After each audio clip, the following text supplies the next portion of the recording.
Негацијата на македонскиот јазик која доаѓа од соседна Бугарија не е ништо ново, вели за Гласот на Америка поетот Владимир Мартиновски. Наспроти ова, помеѓу книжевниците од двете страни на границата постои жива и искрена комуникација со меѓусебно признавање на јазиците, вели тој. Меѓутоа, ова официјална политика на Бугарија навистина е апсурдна, ретроградна, навистина не води никаде.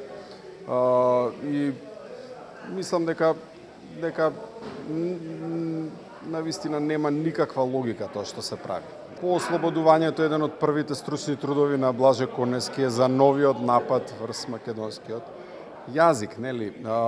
Тоа не е нова работа. Поетот Димитар Башевски е загрижен за политиката на негирање на јазикот од бугарска страна. Ме заокружува тоа провокативно однесување, меѓутоа не може битно да влие на она што е македонски јазик, македонска литература, афирмација на сето тоа во светот и така натаму.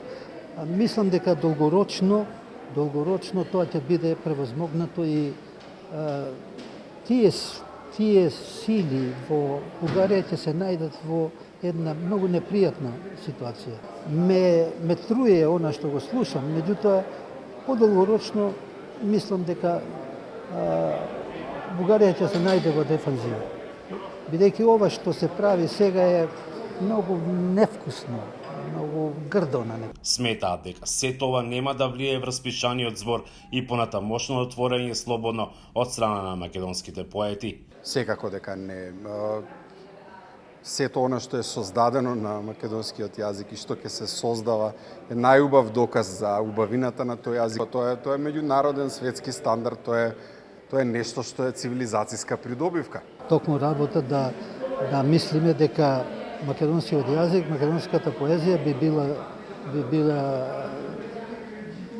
доведена во некоја опасност. Не.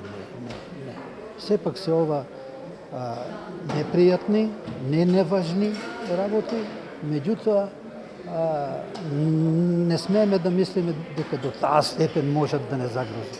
Башевски вели дека државата може да го заштити македонскиот јазик преку соодветна поддршка на домашната литература, манифестации, истражувачки институти и афирмација во странство. Од Охрид за Гласот на Америка, Мики Трајковски.